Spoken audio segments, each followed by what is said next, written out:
You're listening to Choose FI Radio. The blueprint for financial independence lives here.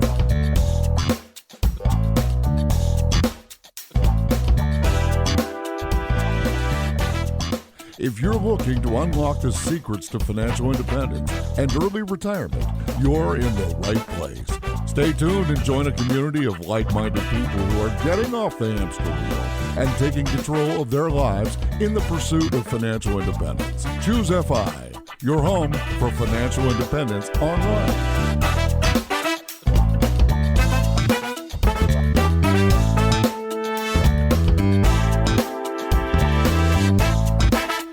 All right, let me go ahead and set the stage for you guys. Today on the show, we're going to be talking with Jay from Fire Drill Podcast.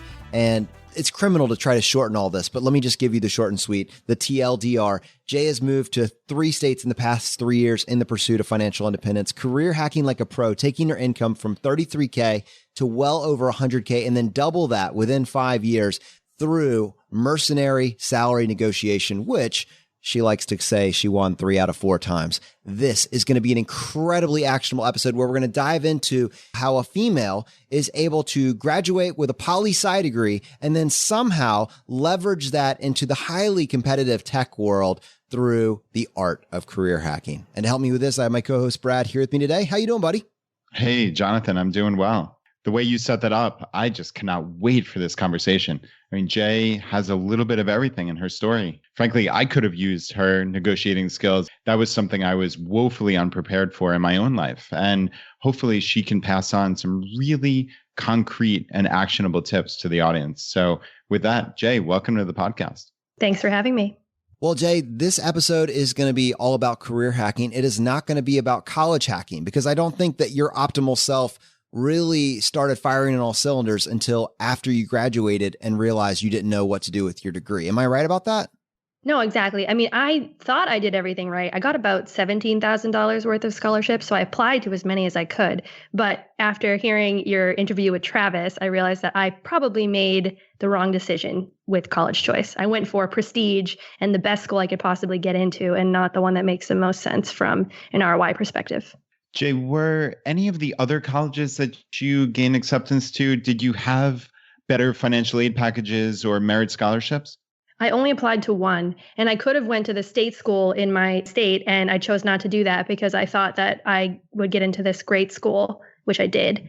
So my mind wasn't even there. And I remember I had friends who made the decision. One of my friends turned down an Ivy League school, and I just didn't understand why she did that. And now I totally get it. And I know, Brad, that you have a similar story where you kind of had your pick of colleges and you made kind of a more mercenary approach to do the one that is going to have the lower cost. And I think even if you were going to say that you were being suboptimal in other ways, you look back at that choice and you say that really did make a difference on your outcome. Yeah, it definitely did. But unfortunately, I didn't even go as far as, like you said, Jay, Travis. That was an amazing story and made me just feel terrible about myself and the decisions that I made. But I have to say, still, the 17,000 in scholarships that you earned, that's pretty impressive in and of itself. Like, how did you go about that? Do you recollect? I went for mostly local scholarships. And part of it was growing up in an affluent town where I wasn't as affluent as the other people. So in high school, from a need perspective, I met the eligibility for the scholarships, but I was at the same place school-wise, academic-wise as my friends. So I think I was just more competitive for some of these scholarships.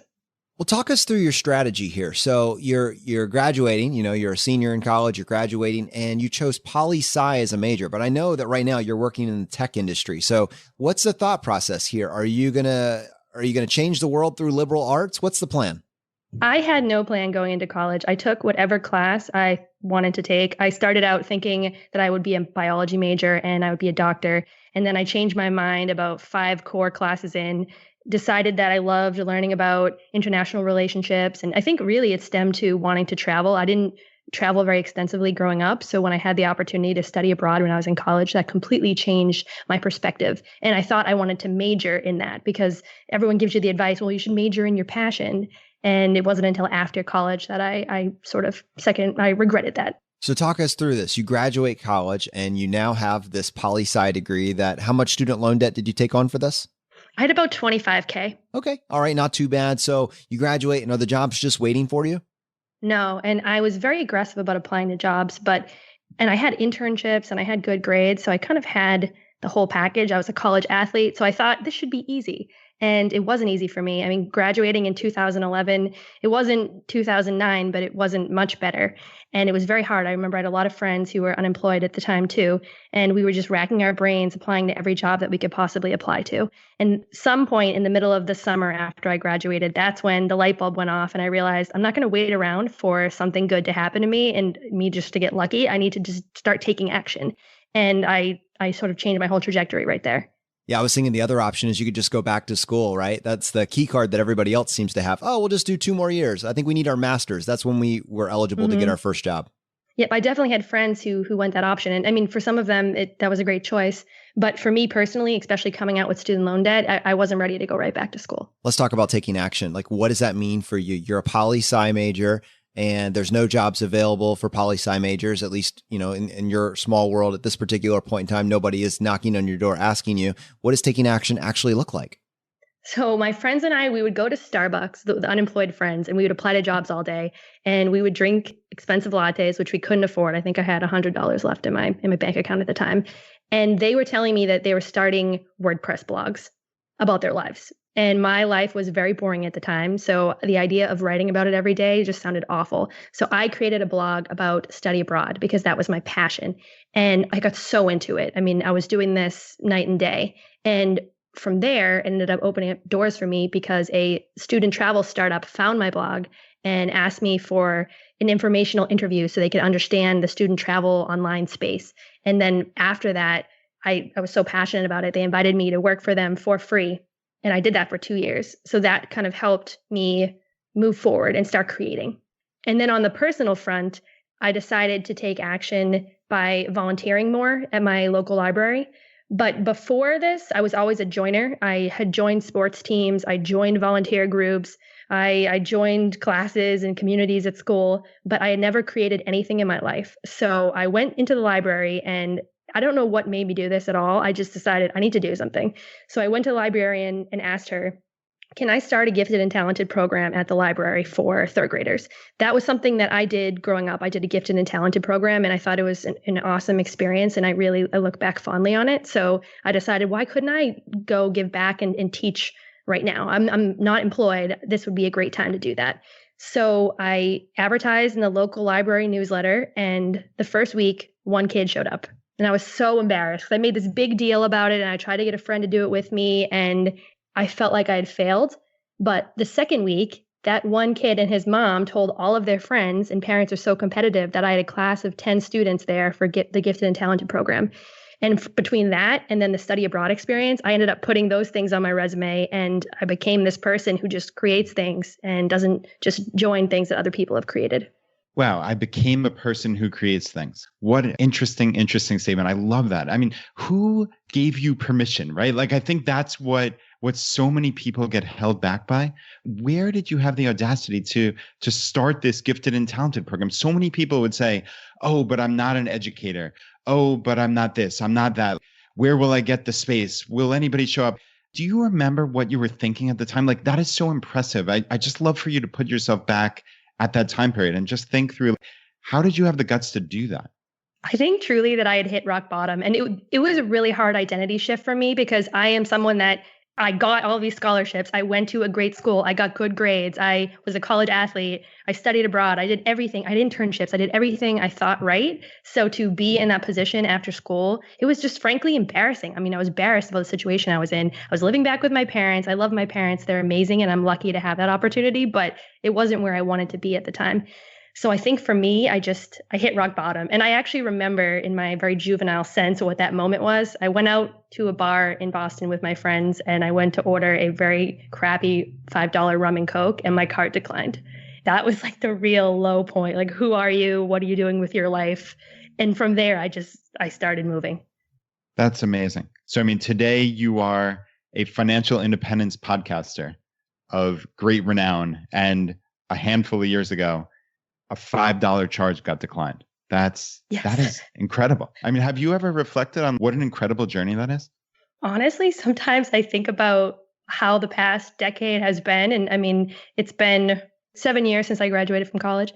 And Yeah, I am impressed. I mean, it's cool. I don't mean to say this to be cocky in any way, but I kind of became the person that I wanted to be and didn't know how to be, if that makes sense. Like I think 21-year-old me would be like, high five. I'm so glad that this happened for us, you know?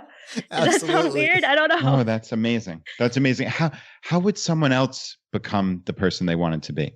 I mean, really, and I say that with sincerity.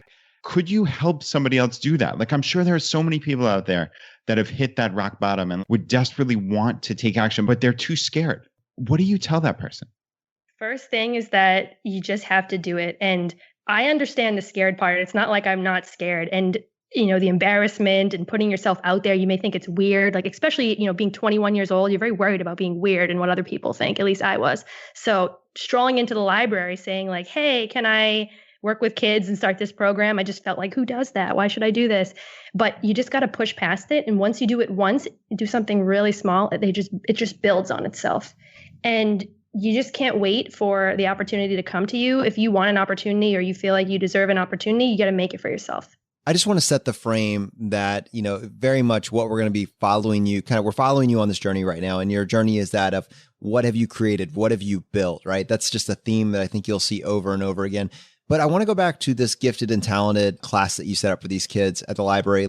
What was that? I mean, what were you doing? What were you offering for them? Was this, you're teaching them how to do math? This is an extra school session. You said that this left this kind of warm feeling when you participated in something similar as a child. So this isn't a Jay original. This is something that you saw, it was valuable, and then you iterated it and you made it your own for the purposes of sharing it with these kids. Like, walk us through that. What service were you actually offering? Yes. So I knew there was a need in the community. The woman who used to run the program, she had retired pretty soon before I did this. So I knew that this wasn't being offered anymore in the community and that people would be probably interested in doing it. I remember growing up, some of the things we did code breaking, for example. Like the wingdings you see on Microsoft Word, we could get an entire page full of code and then we could figure out what the sentences were. And I don't mean code in the way that, we're talking about coding in tech. I'm talking about like truly codes, like code breaking and things like that. An Enigma machine type code. Yes. Like little things like that. Or fun challenges where you had to whoever built the tallest tower out of marshmallows using only like 3 toothpicks or whatever. These little challenges that kind of spur your brain and creativity. When you're little, you have that ability. And it's funny, my friend and I ended up doing with a friend. And I would recommend to anyone who's nervous about doing this yourself, it's okay to start it with a friend at first. I didn't really get comfortable doing solo things until later. It took me to have a buddy to do it with. But the two of us, we would look at some of the codes that the third graders were doing. And when I ultimately did get a job, I got a job in the period of this time. I remember sometimes I wouldn't have time before work to like really code break myself, and they're hard. Doing them as an adult, I don't know if you have the same creative brain that you did when you were in third grade. I mean, I was so impressed by these kids. So Jay, I wanted to just talk quickly about 2 years of working for free for this travel site or travel company. What does your financial life look like at this point? So you're teaching a gifted and talented program and you're working for free. Are you still living with your parents at that point? How are you earning even like tiny little bits of money just to even pay for coffee or anything? Like, what does your financial life look like at that point? So I pivoted to apply to different types of jobs than I would previously. And I'm kind of mad at myself for not considering these jobs when I first graduated from college. Because when I first graduated from college, I had friends that they were working at Goldman Sachs. And actually, I had an interview there and I didn't get it. And I was very devastated by that. And I was only looking for these prestigious, kind of right out of school, the job that would pay, at least $60,000 a year, whatever. And by July, after I graduated, I realized, you know what, this isn't happening for me. I need to pivot and I want to take any job I possibly can. And I'm not going to be snooty about it. I'm just going to take a job. So I got a legal assistant job, which at that time, I already decided I didn't want to go to law school, but I needed money. I needed a job. I just needed to get some experience and get my foot in the door. So I was doing that at the time. And I think my savings rate was like off the charts. I can't get into my Bank of America account at the time to figure out what it was, but I think it was like 95% or something. I didn't know about FI or anything. I just had really low expenses. I was living with my parents and I just decided, to bank as much money as I can so I could save for something bigger. So there was some aspect of intentionality. It wasn't FI intentionality, but you were saving for a purpose. It wasn't just willy-nilly, let's save some money. There was a greater purpose to that. I've never been a saver, but I had a comfortable upbringing, but I wouldn't say I had a great amount of financial means. It's not like my parents, let's say I decided to move to a different city. It's not like, oh, here's, $2,000 so you can put a down payment or get a deposit for your rent. And so you can get furniture. It wasn't like that. So I knew if I wanted that, I had to save up for it. So I did. All right. So this is your first real paying job at this particular point in time, and you're making roughly around $30,000 a year. Is that close? I actually started making 40,000, but later I made 30,000. So I went down before I went up. Oh, but I was doing this, interesting.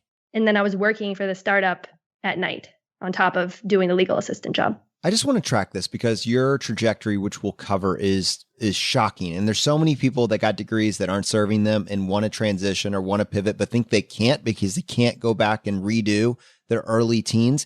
I don't want to gloss over anything. I want to capture every single step as we go, but I think it starts with this. So this first job that you got, when you got out of school, you have this poli-sci degree, a bachelor's poli-sci degree. You're applying for all the jobs that everybody wants that you can expect to, in theory, you could get with that degree. So $60,000 a year, that's what you're shooting for. All of them rejected you or didn't return your phone call or didn't give you the interview.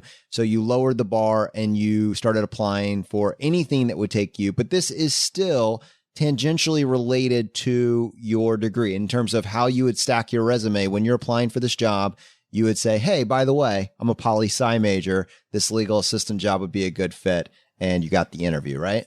Yes. And I mean, I had to tell the story of, look at my background. This is a good fit. I'm ultimately going to law school, which at the time I knew I wasn't doing that, but I just needed the job. So I would recommend to anybody, if you want to go down one avenue, sometimes you may get there through a convoluted route. You can't go straight there.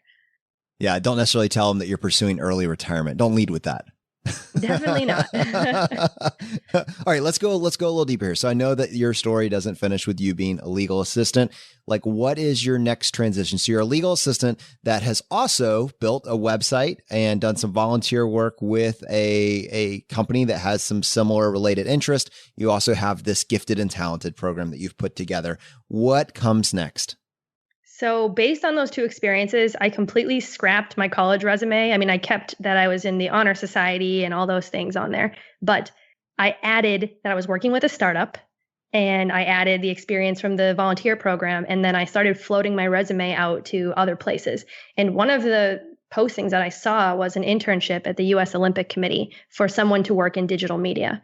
And the work that I was doing with the startup and with my own blog seemed to be a natural fit. So I applied and I ended up getting an interview and the job. So I want to pause there, and I'm sure Brad wants to weigh in as well, but it sounds to me like for this setup, while I'm sure that somewhere on your resume you had listed that you were a poli-sci major and that you were working as a legal assistant, that isn't the hook that got you past the gatekeeper in HR. It was that you had built this website, that you had this experience. It's things that you did without the permission of the 4-year college degree. Am I right about that? Yes, I never would have gotten a phone call if I kept my original resume. It was all the stuff that I had built with the study abroad and the student travel. And when did you actually decide to make that shift with the resume? That's like a very concrete thing. Throwing away your old life in a sense, or, okay, that might not have worked, but here's what actually has worked. Like, I'm picturing this as this seminal moment. Did you really put a lot of thought into that? Like, okay, I'm really changing from here forward, or was it less monumental, I guess, than I'm picturing? I would recommend someone to be more thoughtful about it, but at the time, this all happened naturally. It was just a sequence of things. So I'm looking at my quick sheet here, and I believe just based on the timeline that you sent me, this is roughly 2013. And you just got this, I guess, internship at this Olympic training facility. So you've leveraged, the what have you built model that we were just talking about, and you grabbed this internship. This has to be a pay cut though, right? You were a legal assistant making $40K a year. They surely weren't able to match that in an internship role. No, it was $9 an hour. So this nonlinear progression, I mean, we're moving forward. I mean, this story is leading to a really, really awesome place, but it doesn't always go straight up. No, I believe in the Sheryl Sandberg approach to your career, that it should look like a jungle gym and not necessarily a straight ladder. And even at the time when you're going to $40 to $9 an hour, do you feel confident about this?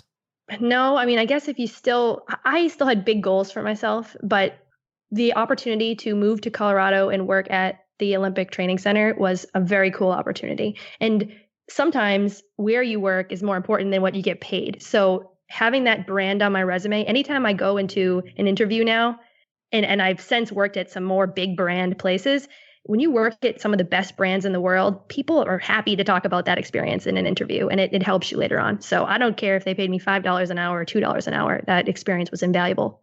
So how did you leverage your time at the Olympic Training Center for future jobs? Talk me through what you actually talked about in future job interviews or et cetera.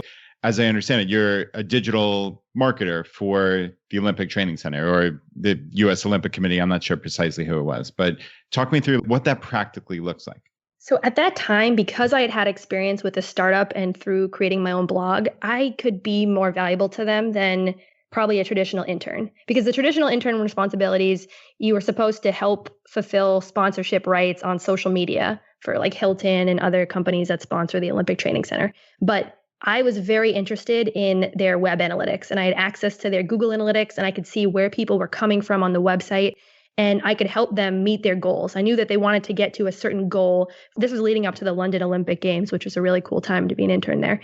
But they really had this like traffic goal and all these things. And because I had my own experiences through the study abroad stuff, I was able to add more value to them. And I did outside projects that they didn't ask me to do. And I just I had meetings with my boss, like, hey, this is what I did this week. And I put a time on our calendar to discuss it. And we actually implemented it, and it resulted in like a 200% traffic increase or something crazy. So I started really changing how I operated in the workplace too. Wow. So you're actually positioning yourself to bring, what have you built type ideas to your boss. So instead of your boss giving you a task list and you checking off on it before you go home for the day, you're bringing them ideas. You're bringing them projects that you've done. And again, in your mind, it's twofold. One, it's obviously making you more valuable to the company that you're working with, but it's also adding to your own resume because now your resume becomes a list of accomplishments, which are very tangible and will kind of propel you down this career hacking pipeline that we're talking about. Yes. And I saw the result of it after 4 months into the 5-month internship. So on the U.S. Olympic Committee front, that was the first intern to get a full-time offer. And then I actually technically had two because some other people who were looking for someone who was post-MBA to do some type of digital advertising position, they didn't know that I had just graduated college like a second ago because of some of the work that I was doing. And I had to be like, no, I don't have an MBA and I'm actually only 22 or something. So I didn't end up getting that job. But on the outside front, so I had even more stuff to put on my resume. And I actually had an interview with MTV for another internship in New York. So it was kind of cool. Like I started getting bites when previously I didn't ever get any bites on my resume. Olympic training facility. It's a really solid thing to have on a resume, huh? Yeah. I mean, it's a good brand and people enjoy talking about it.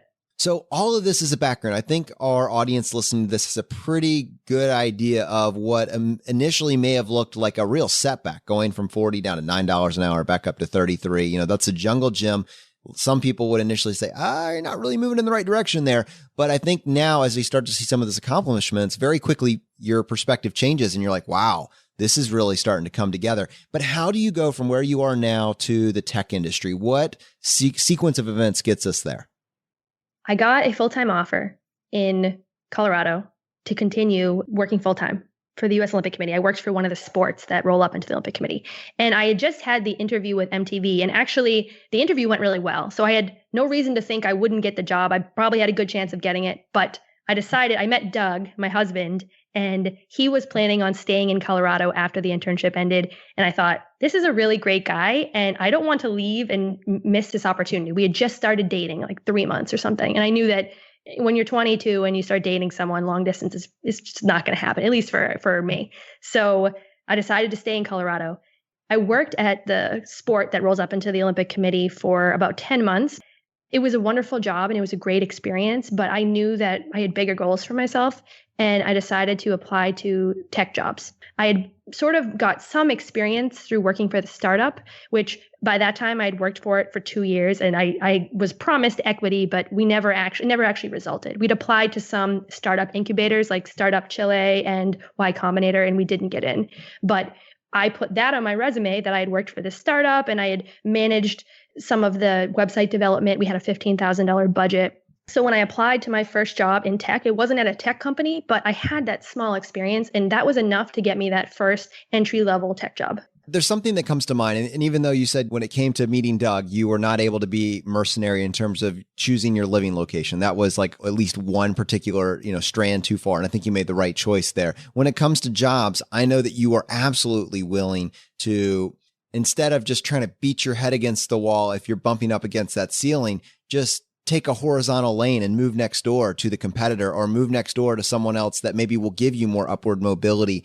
Is that how it works in the tech industry as well? Or was there basically, you could do everything within one company? I mean, if you are lucky enough to get an internship at Google straight out of school or during school and then get hired into a company like that, once you're in and you can ping pong around and do whatever you want. But to get in there, it can be really challenging and very competitive. So I had to sort of sidestep. So I applied to a financial services company and I worked in the IT department, and that gave me experience. And actually, I mean, I've worked in both technology companies and the financial services company. And I would say from a early 20s mentorship and career development perspective, that's the place to be. Because you have people that have been in their career for, 40 something years. And at this point, they have a high level of respect in the organization. They have a lot of power. And what I've found is that they're very interested in taking these young people and teaching them everything they know and moving them up through the ladder. And I haven't seen that yet at a tech company. I think it moves too fast, and age-wise, they seem to be not quite as diverse.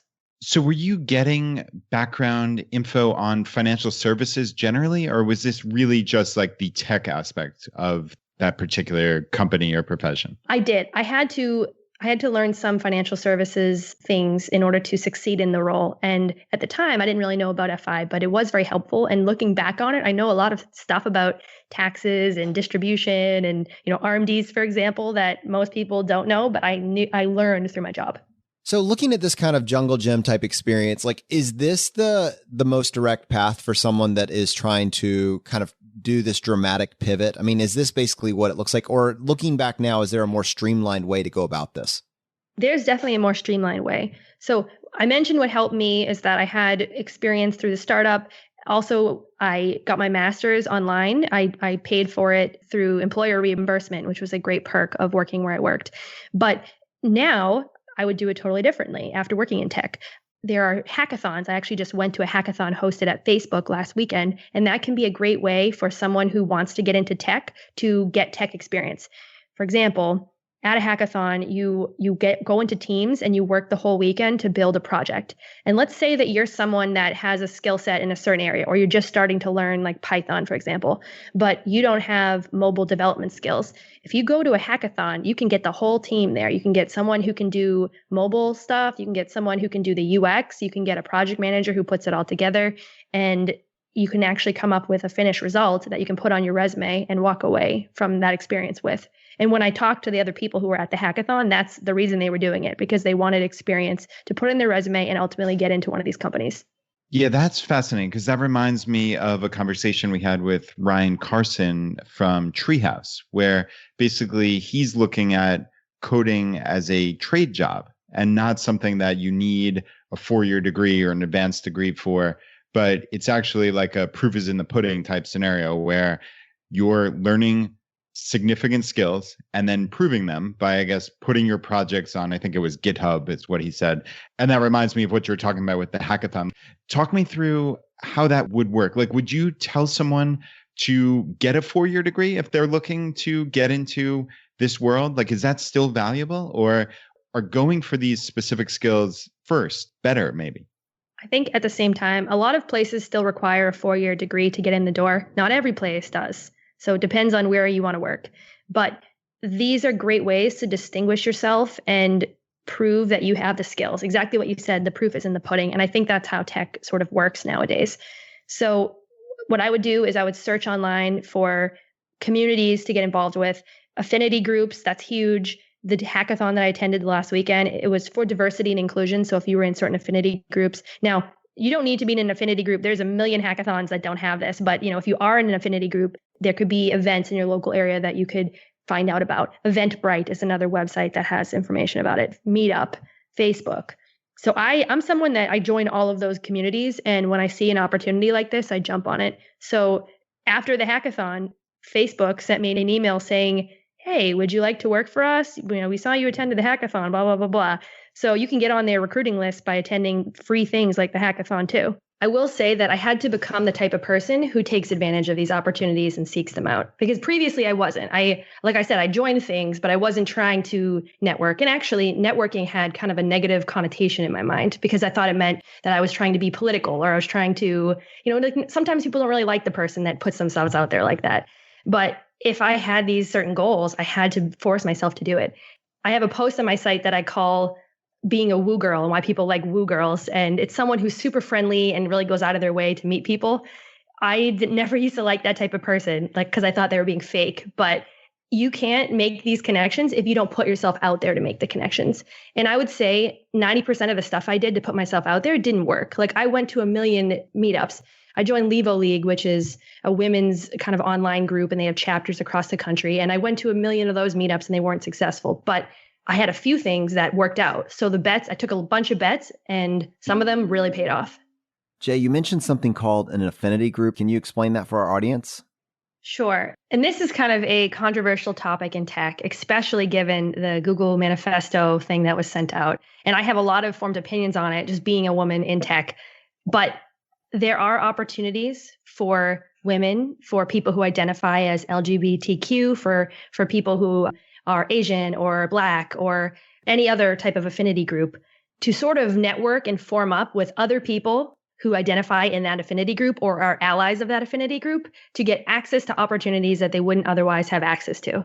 Now, whenever I say something like that, usually one of my guy friends is like, how come I can't have that? It's like, well, because you get that every other day. Like every other group is a men's group. Okay. So let us just have this one. But, if you are someone who can identify in one of those affinity groups, this is a way that you can kind of break through some of the barriers that you may see for yourself in an industry like technology, where it's very difficult to get ahead. Were there any specific ways that the affinity groups have helped you directly? Like, can you point to one or two jobs or interviews that you got or connections or anything like that? Sure. So my first one, the biggest one, I think, out of all of this for me was going to the Grace Hopper celebration, which is a giant, one of the biggest celebrations in the world for women in technology. And I ended up getting a scholarship to that. So even though I was working full time and I had a good tech job, I had student loan debt. This is before I discovered FI, and I was getting my master's online at night. So I Googled women scholarships, because originally I was trying to get a scholarship to cover more of my master's program, even though a lot was already covered through my work. I was trying to completely eliminate the cost. And I ended up finding this conference, and they had a small amount of scholarships for people who were currently in graduate programs. They'd pay for you to go to the conference. And I knew, like, even though, them paying for me to go to the conference, it wasn't that expensive of a conference per se, but I would be part of this group where companies would be looking, they're purposely recruiting because they're saying like, oh crap, we need more women in technology positions. They would go to conferences like this to kind of scrape more names. So I knew if I was part of that special scholarship group, I would get an added boost, maybe an extra look at my resume, and every little bit helps in a very competitive industry like this. So I ended up doing the scholarship application, which was kind of awkward actually, because I was a young manager and had to ask one of my direct reports to write a recommendation for me, which any manager, like, even if you think you have people on your team that like you and support you, it's still kind of weird to put yourself out there like that. But I think especially my mid-20s, it was just like forcing myself to be uncomfortable and putting myself out there so that I could get ahead. I mean, it sounds like what you're saying is that if you had just stayed in your first job and tried to just earn your way and just stay in this one place and be the best employee that you could possibly be here, that was not going to allow you to double, triple, and multiples of your income. It was more that you were willing to change your geographic location, the entire field that you were in, and then you were willing to use some of these other actionable tips that you just talked about. That's what allowed you to multiply your income. Yes, and in salary negotiation. So when I did that first leap, I was making $33,000, yet I asked for $65,000, which is like, who are you? You don't have any experience. You only have like 2 years. You just graduated college 2 years ago, and now you want to get paid this type thing. But I did my research, and I got a good sense from the job that they were interested, and I went for it. And I actually asked for 70, which is kind of crazy. But I have examples like that all through 5 years of my career where I just did it. And at this point, I have a strategy for negotiating my salary. I think it's very important, especially for women, to do this. Or else you're going to be chasing money the rest of your career. Let's talk about the strategy. Let's roll it out. Sure. So in my opinion, there are 4 conditions that will tell you whether or not you have the power to negotiate your salary. The first one is you're very qualified for the position. Second, they're very interested in you. 3, you don't need the job. And 4, you're not asking for that much more. You don't have to have all of those. I think if you have 2 of them, it's a gamble. If you have 3 out of the 4, then you have a much better chance of doing this. And the reasons is, for the first one, you're very qualified. That's obvious. I mean, I think particularly a lot of women, they won't apply for jobs unless they check off every box that's listed in the job description. I think a lot of us who got a job and then look back at the job description of everything they said they wanted, we're like, oh, wait, this what we do now doesn't really match what they said. You were a liberal arts poli-sci major and you're working for tech companies. Yes. And it's honestly, when you're saying that, I'm like, who am I to even do that? Like, what's wrong with me? Why would I even put myself out there like that? Of course, I don't belong here. Of course, I don't belong to be here. But you got to put yourself out there. If you want to change your life, you can't be like, oh, well, I didn't make the right decision when I was 18, so I'm just going to give up. I mean, you have to put yourself out there. I love and that. then make sure you catch up later on. I love that criteria. You're absolutely right. You know, I think all of us at some point said, oh, I want to ask for a raise, but I don't want them to fire me. It is not ask for a raise or get fired. Like, that is a false dichotomy. My understanding, as you get better at this, you realize that the worst they can say is no, at which point you have options on your side, right? Right. In my opinion, I don't think it's best to ask for a raise, especially a large raise within your current role. Because one thing, especially having been a manager, when someone comes to you and 6 months ago, they accepted a job at a certain amount of money, and then all of a sudden, 6 months later, they think the job pays like $15K more. And you're like, well, what? Like, this job doesn't pay that much more. You just accepted this. For me, having been in both sides of the equation there, I think people who think they're going to make more money in their current job, if you're being severely underpaid, then yes, but the average person, you got to go by what the market dictates. And it's a lot easier to kind of reset back to market value when you're in a different role or you're in a different position. So I would actually encourage people to say, is my job or my scope of responsibility that much different from when I started out? And is it the role that I don't like and I want a different role and then I want an opportunity to reset with a salary negotiation there? Or do I want to stick it out in my current role, but know that there's a certain limit to how much you're going to get? And companies are very weird about giving off-cycle raises and things like that. It's just a harder battle to fight. There's one more question I want to ask of you, specifically because you're on both sides of this as a manager and as an employee looking to optimize their salary. So how do you go about researching fair salary? And in particular, how close do you come with flirting with that line with trying to figure out what your coworkers are making? Yeah. So I think Glassdoor is awesome. And in the places that I've worked, it's been pretty accurate when I've taken a look at my salary and looked at what it was listed there. It's a great start. The second thing, do you have an in, like somebody who can tell you what the position pays? So for example, in my very first job out of college, the legal assistant job, the woman that I actually would have been replacing, she was moving on to law school. In the interview, somehow we connected so well. And she was like, hey, I just want to let you know, they are bringing on an intern to make $20 an hour and I only make 18. Make sure that you ask for 20. She gave me that information. I was like, oh my God, thank you. Because I never would have known it was okay to even ask that. Who can be that person who can tell you, hey, this is what we get paid, or just so you know, like the pay change and you should do it. If there's a way that you can get an in through someone that way, then that's great. I don't actually believe that sharing information among colleagues, I mean, it's a great way for pay transparency. And I'm especially just being someone who's a huge advocate for women in their careers. I'm very supportive of pay transparency. But at the same time, I don't know if that's the best way to do it with a coworker. Like, is there someone maybe who is in the role, but in a different department who can give you a sense or who can give you at least the scales? Like sometimes managers have access to the pay scales and you can say, oh, okay, well, if I'm a middle of the road person or I'm newer, I'm an entry level, this is kind of the bracket that I'm working with. That sounds very reasonable. And I completely agree with your take on that. It kind of mirrors my own kind of philosophy. Glassdoor is brilliant. And especially since it allows you to target not only employers, but also specific geographic locations, it really does give you some good access. So, but I love this idea of you do need to know what is fair compensation for this. But Jay, so many people have limiting beliefs, right? They sit in their job, they're making that $33,000 in their first job.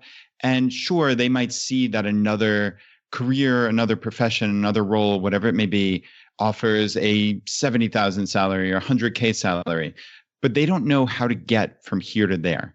And I'm curious your mentality from saying, okay, that's a job I can do, even though I have a poli-sci major and I'm in this entry-level job. How did you get from here to there mentally more than anything? Sure. I think I have always been someone who thinks that I can do it. Like, oh, I can probably figure that out. There's not much that I do that I try to have the mindset where I'm like, I can do this. Because as soon as I feel like I can't do something and defeated, I mean, it's a self-limiting belief. I'm just done. So I think for me, I stuck my neck out and I put myself out there for jobs that maybe at first I didn't have every single qualification there. But then I had to make sure that when I was in that job, I caught up, and that got my confidence back to perform to the level that I was expected in that role. So for me, I started getting my master's online in information systems. And that was something that no one recommended that to me. But I realized if I want to continue to move up here, I need to have some street cred.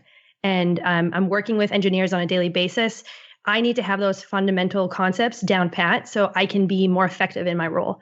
So I ended up looking up my works tuition reimbursement policy and then maximizing that every single year, and then taking advantage of some hacks so I can get it paid for as much as possible. At this point in my career, I want to make it clear that I went very fast up the food chain, up the salary chain, all of that. Now I'm at the point that I'm optimizing for happiness. I wouldn't say I'm so close to fire that's why, but I want to be happy every day. I don't want to jump ship for money. And by staying in my current company, which I love and I have flexibility with, and I'm doing well, and I really like the people, it's worth way more than me to jump for an extra, whatever amount of money they offer me.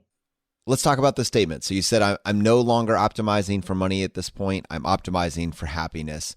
That's an incredibly FI statement right there. You're career focused, you're career driven, you're clearly crushing it at every level.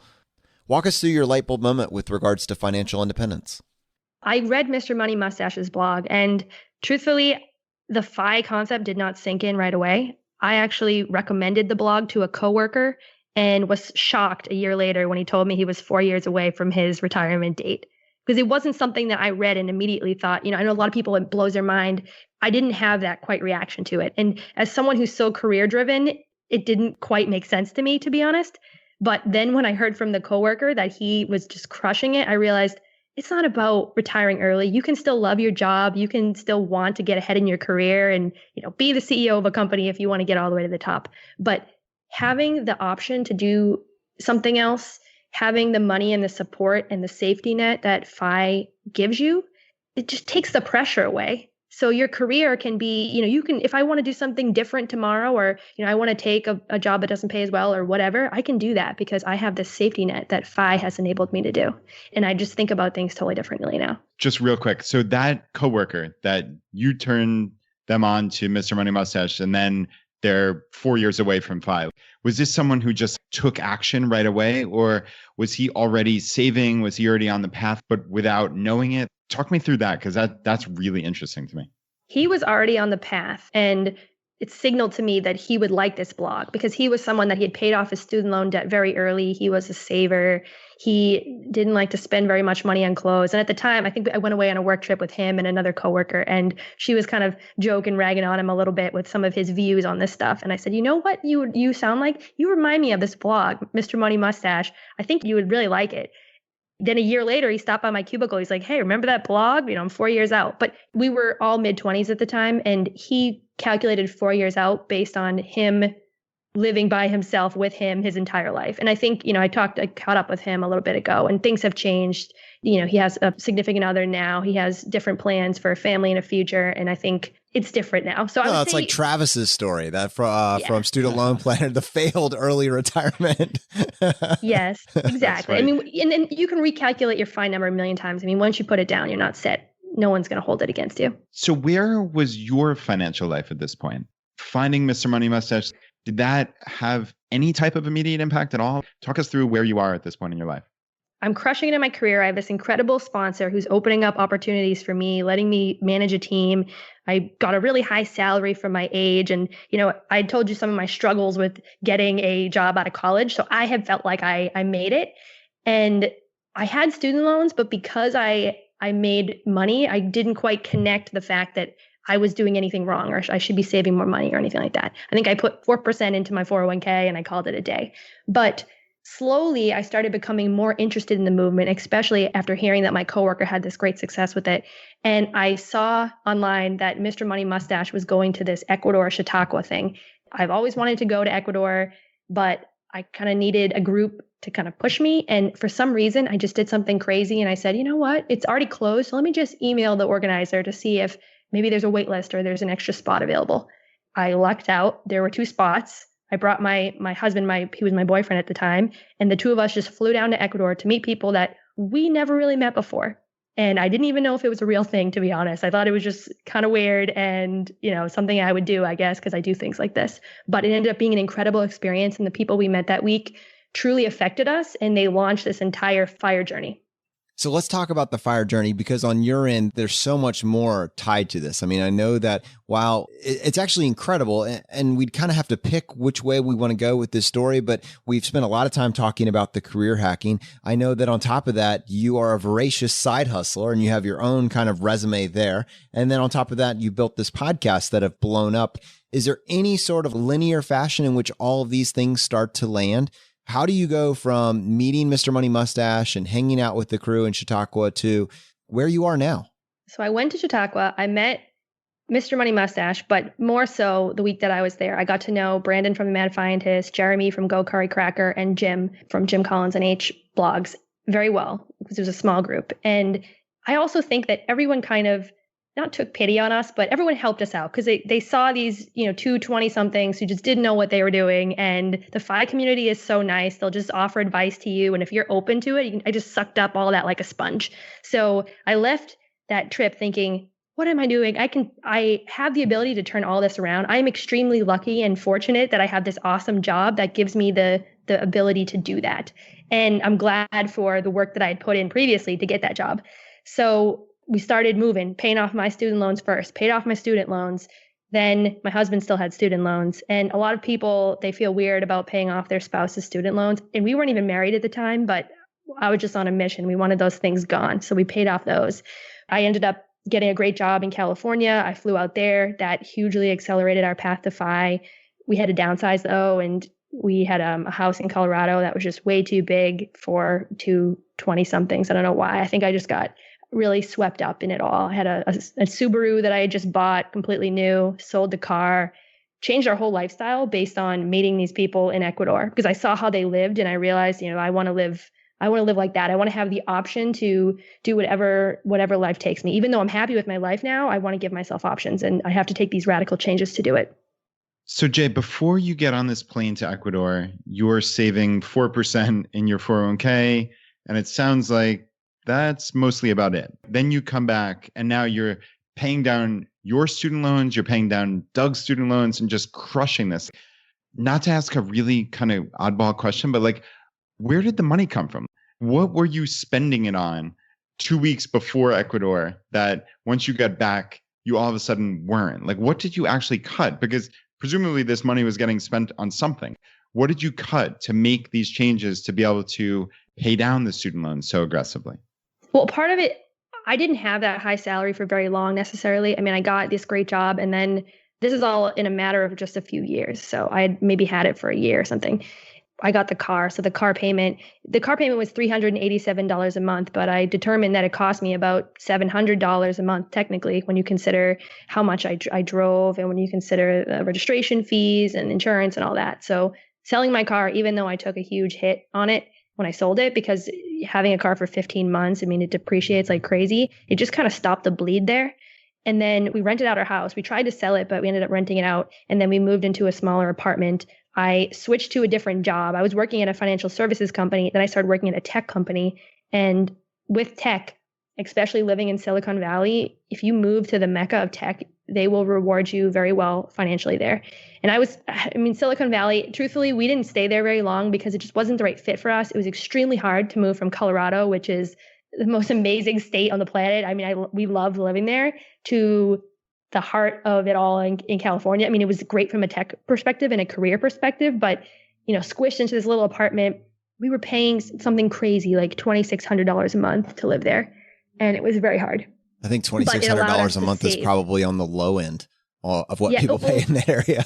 It was the low end. And truthfully, part of this is that I married my best friend and he's amazing. And how our relationship works. I mean, he is the biohacker and I am the career hacker and the money hacker. So always pushed him, like, do what you love. And he's found a career that he loves. But when we moved to California, I mean, he had to leave his job and then it kind of forced him to have to start over again. And at the time, he wasn't able to find work that was quite as consistent as what he previously had. And from a breadwinner perspective, I didn't want to put us in a situation where, if something happened to me or I lost my job, we couldn't afford to live in Silicon Valley anymore. So that was another thing. Like if we wanted to live comfortably, it put tons of pressure on me to be sure that I could provide every month. And I mean, that totally freaked me out. So we didn't last there necessarily long. And I love where we live now. And now, is this where the side hustles come in? Is it because you didn't want to rely on just that one income? Is that where this plays into your life, I guess? I think it kind of does. I mean, I really don't like relying on one source of income. And it makes me happier in my job when I know that I have these other sources of income. When I know, oh, if I lost my job tomorrow, it doesn't matter. I could start over because I have these little streams of income all over the place. Part of it is that I like it. It's fun. We've had some incredible people who come on the podcast that when they tell us their stories, Gwen, my podcast co-host, we look at each other and we're like, hey, we could do that. Let's do it. So we've been starting some side hustles based on that. But I think it really comes back to, they say the average millionaire has 7 sources of income. I want to be that person that has 7 sources of income. I don't want to be relying on one thing ever. So you got the podcast right now and you have the Etsy store and you have your main gig. Anything else? Well, I have sold on Craigslist in the past, but I haven't done that so much recently. But yeah, it's been really the blog. It's been very successful. I mean, last year I made over $20,000 on the side. Oh yeah, and the blog. So podcast, blog, Etsy store, and then your W-2. So you're 4 out of 7 currently. Yes, and technically we rented out our house in Colorado, so we have rental income, but we're trying to sell it this summer. And then I want to get Airbnbs. Oh man, yeah, you're touching the box on 5 out of 7. You are so close. You've almost got the game beat. It's incredible. I know. I get so inspired by everyone in this community. And I think a lot of people would say it's smarter to double down on what you have. I have a great W-2 job. I should focus on that. But part of me, from a risk perspective, I like having multiple streams of income, but now it's just who I am now. I mean, I find this fun and I've learned so much. And I think what I've learned on the side in these side hustles has helped me in my day job because I am now a small business entrepreneur. And if you can optimize something at a really small level, when you're optimizing something for a big company, it gives you that kind of micro perspective that you would have missed previously. Yeah, I mean, that certainly sounds like the talent stack that we're constantly talking about here on the podcast, where just becoming a more varied person, learning new skills and information, and it really does touch on every little aspect of your life. And you can't envision where it's going to take you sometimes, but that it makes you a more valuable person. It's neat to see that you've actually seen that like at your day job, because that was going to be my next question was, with all these side hustles, how do you feel that it's impacted your day job positively or negatively, and also your desire to be there? When I made this last move, I picked a job that I was genuinely interested in. And part of that is it's not necessarily related to what I do on the side at all, but there's a clear crossover. And that was important. I had to be fully 100% interested in what I do during the day to be happy. And I am. But I think the biggest takeaways is that I am super efficient now. I am a very productive person. Having all this stuff going on has made me productive. I can't goof around. I can't surf the web aimlessly. I can't do any of that. I don't have the time for it. So it has taught me to just bang out, whether it's, a website, a podcast episode, whether it's something at work, I can focus, and I've honed those focus skills. And outsourcing too, and scaling. Those are things that I wouldn't necessarily say I struggled with in my job, but now that I have experience from all these outside things where I've outsourced stuff, I've figured out how to scale, how to move faster. Those are things that I bring to my day job that make me better. Let's talk about optimizing for happiness. So there's kind of a contrast here. So you could optimize for income. And if your W-2 job, if that's the 80-20, if you're making most of your income from that, you could just work more hours, you work harder, you could do more career hacking and continue to go up the corporate ladder. Or you could optimize for happiness, which kind of, maybe you're selecting for a specific location or you're selecting for location independence, like practically of that kind of a la carte menu. What does optimizing for happiness with your W-2 income job, what does that look like? So the first thing, when I was looking for a job, I wanted a job at a tech company that had flexibility. One thing that I've noticed from working at a more traditional Fortune 500 company to a tech company, the tech companies I've worked at, they're a little bit more flexible. So the hours, while not every place is like this, it's not quite an 8 to 5:30 or 8 to 6 the same way that other companies will be. So what that means is, if you want to come in at 9:30 one day because you want to go to the gym in the morning, or at 2 you don't feel very productive at your desk, you can pick up your computer and go to another part on campus and do work for an hour and a half. Nobody is watching you. And that was a huge thing for me. I didn't want to have the type of job where the person sitting next to you is judging you like, well, where'd you just go for the last hour or something like that? And I think people who are in jobs like that can totally relate. It's just the worst. We're all trying to do the best job we can at our day job. And the extra pressure of feeling like you're being watched is something that I did not like. So what I've noticed is that some companies have a lot more flexibility with that. And as long as you're productive and you're results driven and you get the job done, then they will allow you to have some more flexibility with office presence, at least. This is ultimately the final straw for Brad. This is why he went rogue and went full on entrepreneur, was that lack of flexibility, right, Brad? Yeah, that really did hit home. It was just one of those kind of arbitrary rules, like you're describing, Jay, where the person next to you is watching what time you get into the office. And there was just this random change that all of a sudden the work day started a half hour earlier. And it was basically just a screw you type moment. They said, you have to come in. You're not getting paid anymore. It's just, doesn't matter what your work output is. It's just, that's the rules. And I basically said the FU and the FU money. And I kind of left. It's amazing that there are still companies that operate on that level, because what should matter is your work output. Yeah. And there are a lot of companies that are focusing on the flexibility right now. So that's great. I mean, I think before, when I didn't realize this type of company was out there, I was stressed out about having a corporate job. But now what I've realized is the corporate job is not keeping me from doing anything. It's in fact making me better. I mean, I talked about how the side hustles make me better. The corporate job makes me better at my side hustles. I can just tell, how I'm able to operate with the blog and the podcast.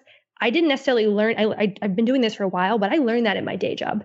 So there's this kind of crossover where I'm learning skills in both direction, and I don't feel stressed out because I found a job that they really value me, that I'm doing a great job for them, and I'm learning tons, and I don't feel like I'm trapped at all. And everything I want to do in my life, I go to the gym every day. I have time to spend with my husband and my dog.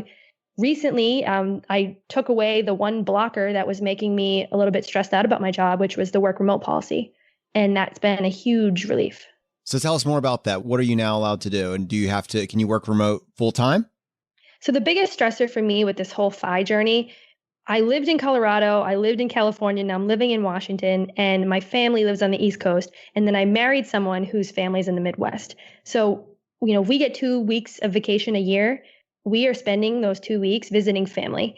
And after doing that for 6 years, you get tired. You want to take a vacation, just the two of you, and just relax and not do anything. And we're not able to do that. And I really miss my family, and I miss his family. And we have these wonderful people and friends back home that we want to spend more time with. So it makes it kind of stressful. And I worry, am I choosing FI over being with family? Am I choosing to work these great high income jobs because I know it'll get me faster to FI, and I'm missing opportunities that I'll never get back with aging parents or grandparents or things like that?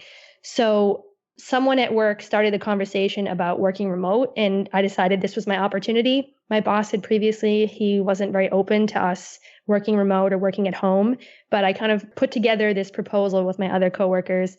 And before, I never would have done this, especially I have had management experience, and I didn't want my boss to feel like we were trying to do a mutiny or something over him, because he's fantastic and we all love working for him. But we put together a proposal of the different scenarios that we wanted to work remote or work from home. And there were things like working out of another office so that we could visit family, or working remote one day when, we're traveling, maybe we're traveling internationally. Can we work at another office internationally because it makes more sense than being in the office? He approved it. So my biggest blocker, which was feeling guilty about visiting family, I can work out of the office where my family is, where my husband's family is, wherever we want, whenever we want to. So that to me just kind of opened my mind. And I never would have asked for that if I didn't have financial security from FI, if I didn't have these side hustles that I knew I could hopefully grow to a full-time income if I needed to, it kind of gave me the confidence to do that. And now, I don't see my full-time job. I love it. It's fantastic. And I can see myself having a long career there. It's interesting. This is something that Brad has highlighted. It's not just job or no job. Can you select the parts of it that aren't working for you and remove those? And it's so much easier when you have that FU money, when you have that financial runway, because you're not worried about how you're going to keep the lights on. You can make a choice or a decision or hold the line on something that really does, have value for you. And this story is, I think it's so actionable and it's so inspiring for someone that may just feel trapped. And I'm sure that you're going to have people listening to this that say, that is me, and I'm still stuck and I'm trying to figure it out. And this just showed me some possible options. So, on their behalf, I want to thank you for sharing your story. And also, for people that want to connect with you, connect with your podcast, what is the best way for someone to find the work that you've been doing and reach out to you? Go to firedrillpodcast.com or search for Fire Drill Podcast in iTunes. All right. Now, on most shows, that would be the end of the episode. But on this show, Jay, we would love to give you the chance to tackle the hot seat. Are you ready for this? Yes. In a world drowning in debt and rampant consumption, trapped by the chains of lifestyle inflation, these questions highlight the secrets of those who have broken free. Welcome to the Choose FI Hot Seat.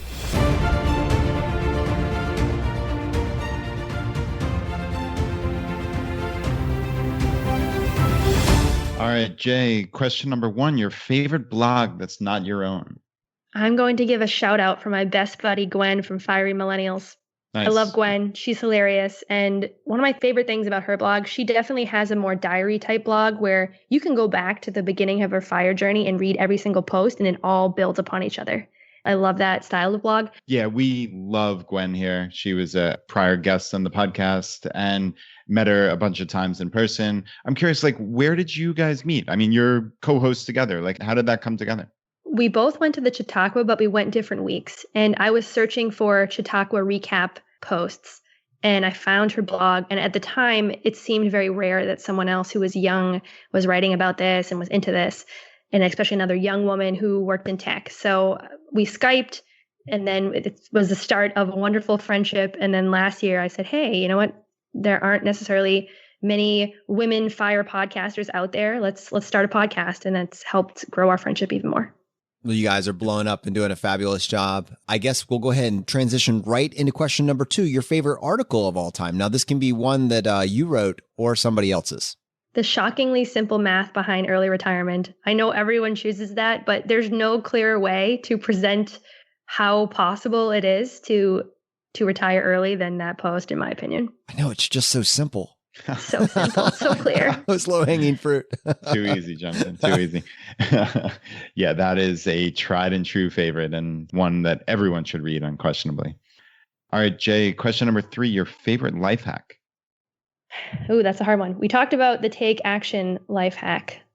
So I guess what I would say is approach things with an abundance mentality, not a scarcity mentality. Originally, when I was pursuing FI, I thought there's only space to worry about me getting to FI.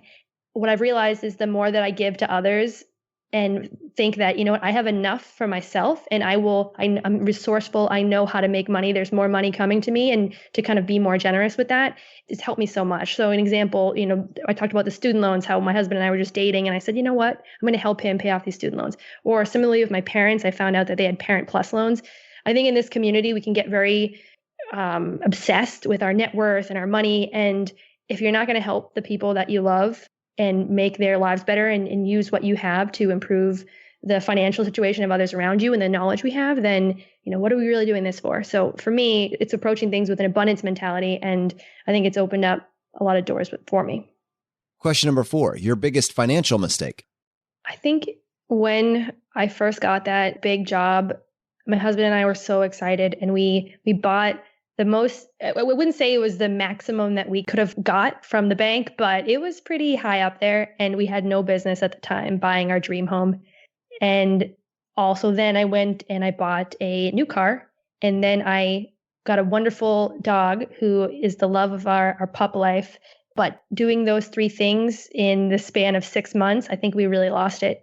So that I would say is our biggest financial mistake. And it took us a little while to unwind from that. But the dog was definitely not a life mistake. No, he's our best friend. We love him so much. I'm surprised he hasn't made an appearance during this episode. I'm glad. He's got a couple minutes left. Yes. All right, Jay. Question number 5, the advice you would give your younger self. I think I would tell my younger self to just not put so much pressure on yourself and to try to get to the highest level possible. Because I mean, life is not a race. And I am definitely someone who wants to optimize everything to get to the quickest path possible. I want to rise up the food chain at work. I want to make these side hustles profitable. I want to have the most trafficked blog and podcast and all of that. But lately I've realized that it doesn't really matter whether I get to a point now or 5 years from now. It doesn't. So I've had to really reevaluate on that and step back. And it's something that I'm working on. All right, now we do have a bonus question for you. And a lot of our show spends time talking about things that you don't buy, kind of saving that money and putting it towards building that perpetual money-making machine. But ultimately, all of us do make purchases based on value. And so the question is, what is one thing that you purchased over the past 12 months that is bringing the most value to your life? I have a Panda planner. I don't know if you've ever heard of it, but essentially it's a gratitude journal and daily planner that I have. My husband has one, and then we also gifted one to my sister that she uses too. And every day you write down the 3 things that you're grateful for, the 3 things you're excited about, your schedule for the day, and then the tasks that you want to accomplish for that day. And there's a calendar section and things like that. So it has a lot of utility in terms of planning your life. But just starting every day with those 3 pieces of gratitude, it makes a huge difference. And I've never been someone who's been into it. My husband, he's into like meditating and he's into the Headspace app and he's a really fit person. So he's into all that stuff. I didn't really believe it, but I can say that I'm in a better mood when I do that every single morning. I have my coffee and I do my gratitude, and it makes a huge difference on my outlook. Wow, that's really cool. I've never heard of Panda Planner before, but I just Googled it and I'm going to take a look. So it sounds like a cross between the 5-minute journal and like an actual calendar or scheduler, right? That's how you're using it also on an ongoing basis, not just those few minutes in the morning, right? Yes, exactly. And it really has you focus on your priorities for the day and what are the tasks that I actually have to do. And I noticed when I first started using it, I would put tasks that I didn't have to do, or I just would fill it up with things that it wasn't reasonable for me to accomplish. And now I'm just getting much better at it. And it all comes back to how can I be really productive and focused because I have all this going on. And part of that is that every day I say, okay, what are the actual 3 things that I have to do today, both at work and in my entrepreneurial stuff and in my personal life. And it just gets me super focused. Jay, thank you so much for coming on the podcast. This has been a blast. Thank you guys for having me. Brad, Jay's story is a story of triumph, and it is one that so many college graduates have. This moment of deflation when you realize that all of your hopes and dreams were pinned on that bachelor's degree. You've been told and marketed to that the bachelor's degree was going to solve everything. And as you were getting out, you realized that it's not sufficient all by itself.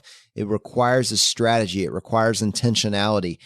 I think in many cases, many graduates realize that and then just settle and then just never do anything else. They don't realize that, this career advancement, it's not necessarily a linear path forward. It's, what does she call it? A jungle gym, right? And I love seeing proof of concept. I love the fact that she laid her vulnerabilities out there and then showed us how she was able to succeed in spite of all of that.